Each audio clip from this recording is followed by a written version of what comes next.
When we look at Rick and Morty, it is somewhat of a family show since we see the adventures of the Smith family. However, this family consists of much more characters than just the 5 of them, and today I want to talk about them, but before starting I want to ask you all to like this video and subscribe to the channel for more. I hope you all have a great day. Now let's start the video. Let's start with Rick Sanchez's parents. While Rick's backstory remained shrouded in mystery for much of the series, it's clear that he always had a knack for science and invention, being able to rewire and fix a television around the age of 12. The first and only time when his father was mentioned was in an episode of Autoerotic Assimilation, which was the 3rd episode of the 2nd season. And I want the stands packed with every man that remotely resembles my father. In that episode, Rick and Unity were going to have an extremely kinky sex orgy, which involved multiple different things. One of Rick's requests was so that every man that remotely resembles his father would watch. It's unknown how Rick truly feels about his father, considering he is rarely brought up. Whether the reason that Rick wanted men at the orgy stems from his relationship with him or if it was just to fill a sick sexual fantasy is unspecified. However, the way he said it in that episode makes it seem like they had a complicated relationship. When you're wanting your dad or someone who looks like him cheering you on in sex, chances are your upbringing wasn't the best. It's very likely that his dad didn't support him in anything, which is why Rick wanted that validation. It is unknown exactly what Rick's father looks like, but general appearance can be gathered based on what the identical aliens looked like. Rick's father apparently had glasses and short, combed-over hair. He most often wore a white button-up with a blue tie, a belt, gray pants, and brown shoes. We can have a somewhat good impression of how his parents looked from the episode Rick Ternal Friendshine of the Spotless Mort, which was the 8th episode of the 5th season. At the end of the episode, we can see 2 pictures on the walls, which we can assume are the family pictures of Rick Sanchez. Their parents look normal, and I assume they were not a crazy genius like Rick, and I would prefer it if it was that way. What makes Rick unique is that he reached God level all by himself. Making his parents geniuses too would kill the uniqueness of him in my opinion. Anyway, what I noticed in these pictures is that in the picture in the doorway when the mom was pregnant, the man has blue hair and a mustache. In the close-up picture of Rick and his parents, the father with the big mustache appears to have brown hair. It seems his hair color changed from blue to brown. Well, Rick has gray hair as a child, which means it most likely runs in the family, as their natural hair color and his father started dyeing it when he got further up in the business world to appear younger. Rick's opinion on that could have been the beginning of his anti-conformity stance. Anyway, this is all that we know about his parents, and I hope sooner or later we will get an episode about Rick's backstory and see his parents. I'm sure it'll happen. It's too big of a topic for a show about a family for it not to touch on in an episode or 2. I think they'll do the sitcom trope of doing an episode where Rick's unknown brother or cousin or someone like that shows up and then never returns or gets mentioned again. The next one on our list is as interesting a person as Rick's parents, his wife, Diane Sanchez. She is one of the most intriguing characters in the series. Diane was Rick Sanchez's wife and Beth's mother. Not much has been revealed about what her relationship with Rick was actually like due to conflicting statements over the course of the series. However, it can be discerned that they had a happy marriage as shown in the flashback in the Rick Champ Redemption. For a really long time, we didn't know if that flashback was fabricated or not, but the final episode of season 5 revealed that it was indeed real. Mr. Nimbus appears to have known Rick long enough to at least know who Diane is. If Diane were alive today, what would she? Although it is unclear if he actually knew her since she seems to be dead before Rick started having his sci-fi adventures. However, Rick's marriage to Diane was tragically cut short when Rick Prime got annoyed at Rick's refusal to explore the universe like other Ricks, murdered Diane and an infant Beth using an explosive that destroyed Rick's house. As shown in Rick Mirai Jack, Rick spent the next several decades of his life systematically murdering various Ricks across the multiverse, trying to find the one who took his wife and child away from him. However, he was unsuccessful in his endeavor, and after founding the Citadel, he decided his best bet was to instead settle down in the dimension that the other Rick came from. Since that Rick had abandoned his family, Rick reasoned he could give them the relief of having him back in their lives, while also allowing him to wait for that Rick to return and he could finally have his revenge. Rick avoids revealing much about his relationship with Diane to Morty for a good portion of the series. He even avoids telling the audience, deliberately pretending the backstory from the Rick Champ Redemption is fabricated and interrupting Mr. Nimbus from establishing a canonical backstory.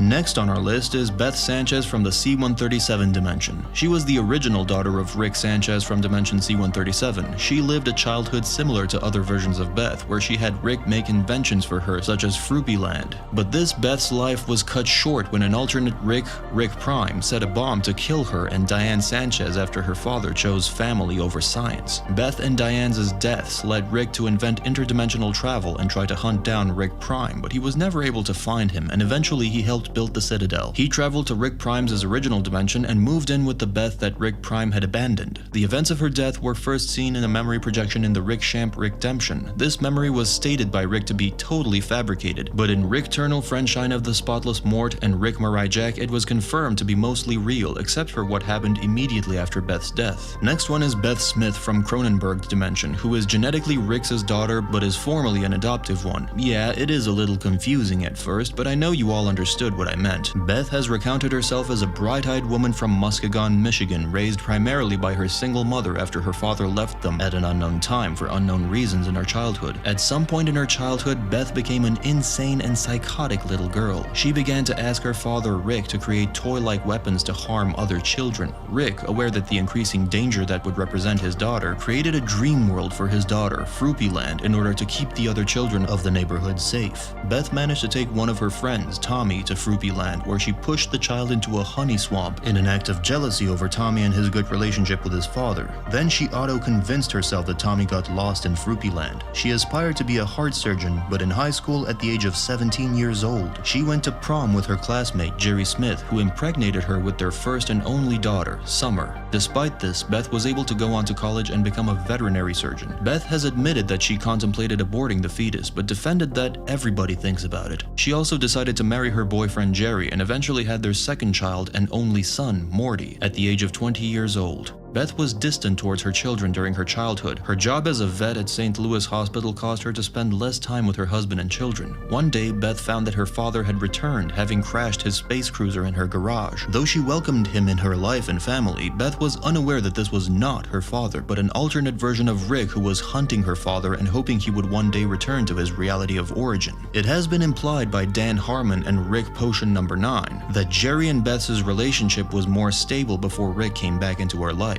In the episode Rick Potion No. 9, Rick gave Morty a love potion that went wildly out of hand. Due to Rick failing to mention a side effect, the love potion was infected with the flu and it spread like a virus around the school, causing everyone to mutate into praying mantis-like creatures and later on into Cronenbergs. This went on to infect the entire world and make the entire human race like this. The love potion didn't work on people who are genetically related to its user, meaning that the Smith family, including Beth, were unaffected by this. During the chaos, Beth was harassed by Davin, who locked her in a candlelit room with him and attempted to have sex with her without her consent. The love potion, however, infected his brain, causing him to change his love to Morty, just in time for her not to notice it. Jerry then burst in and shot Davin, saving Beth's life. Jerry, Beth, and Summer then banded into a team and started shooting down all of the Cronenbergs in the area. Rick and Morty left to go to a replacement dimension, leaving Beth, Jerry, and Summer behind to live their lives on the newly Cronenberged Earth. In the Rick Champ Redemption, Beth, along with her husband and daughter, have gone savage due to the state of their world and have resorted to eating the Cronenbergs and wearing their skins as clothing. The next one on our list is Jerry Smith from the same universe. He was the original version of the current Jerry. He was married to Beth Smith, had 2 children named Summer and Morty Smith, and was the son-in-law of Rick and Diane Sanchez. He was also the son of Leonard and Joyce Smith and had an unnamed uncle. Jerry strongly disapproved of Rick's influence over his son. Along with this was his jeopardized marriage to his wife, Beth, whom he found himself struggling to keep a hold of due to her close relationship with her father.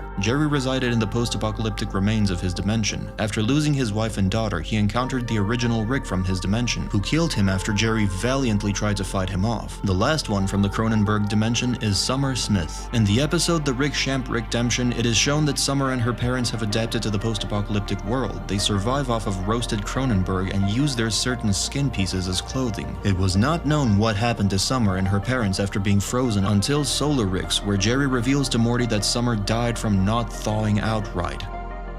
The last one from the Smith family is Morty Smith, who is the adoptive grandson of Rick and is often forced to tag along on his various misadventures. Morty attends Harry Herpson High School along with his sister, Summer. At the beginning of the series, Morty was shown to be an incredibly anxious and submissive teenage boy. However, after going on many so-called adventures with Rick, Morty has seemingly become more confident in his own person, independent from Rick rather than a mere sidekick. He is the only surviving member of his family from the Cronenberg dimension and is considered as the Morty Morty. After the Cronenberg incident, Rick and Morty traveled in dimension C-131, where they buried their counterparts in the backyard and replaced them. However, even that dimension was destroyed thanks to Mr. Trundles, and they had to find a new dimension, which they did. Besides Beth, Rick had another child, which is a chud-human hybrid offspring of Rick Sanchez and Princess Panetta. He presumably died when the world was consumed by Mr. Frundles. However, there is likely an alternate version in the Parmesan universe. Rick had two grandsons. The first one, which was seen in the series, is Morty Jr., who was conceived by Morty and a Gazorpian sex robot named Gwendolyn in the episode Raising Gazorpazorp. Morty Jr. grew from an infant to a full adult at a hyper-increased rate, allowing him to quickly outgrow his father. Right now, it is unknown if he survived or not, and I really wonder if we will see him again in the series. Another great-grandson of his is Naruto Smith, who first appeared in Rick Dependence Spray, created when Morty's genetically enhanced supersized sperm Sticky entered Summer's enlarged ovum. He is currently in space. Later, prior to Gotron Genesis Rickvangelion, it was revealed that he was captured by the government and taken to a secret base on Mars, where Summer was abducted by agents in order for her to help them make Naruto into a human weapon. But upon spending time with him, Summer bonded with her son and helped him escape. Later, Summer, along with Morty, Jerry, and Beth, rode on Naruto in order to save Rick when the previous owners of the Gotron Ferret attempted to reclaim their rides and kill Rick, only for Naruto to defeat them and save his great-grandfather. It is unknown how he is able to survive in space. It is also unknown if he is still alive or not, and just like Morty Jr., I wonder if we will see him again or not. Anyway, I guess this is all for today. What do you think about Rick Sanchez and his family? Let me know in the comments, like this video, and subscribe to the channel for more. Lonnie Brock's out. Bye.